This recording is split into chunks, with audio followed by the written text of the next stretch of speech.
আজ আমরা জানব জন্ডিস কি, জন্ডিস এর লক্ষণসমূহ কি কি।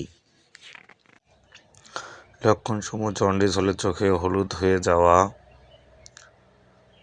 2 হচ্ছে হেপাটাইটিস রোগে জন্ডিসের পাশাপাশি ক্ষুধা মন্দা হওয়া।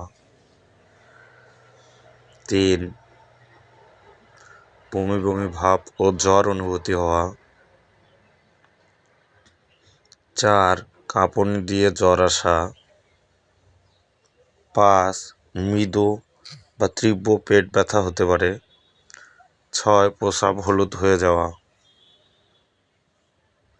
এসব লক্ষণ দেখা দিলে আপনার কি করতে হবে বা কি পরীক্ষা নিরীক্ষা করলে বুঝবেন আপনি যে আপনার জন্ডিস হয়েছে কিনা। পরীক্ষাসমূহ হচ্ছে serum bilirubin test, SGPT test, যার মাধ্যমে আপনি আপনার লিভার কীরকম আছে সেটা বুঝতে পারবেন। SGOT test, alkaline phosphate,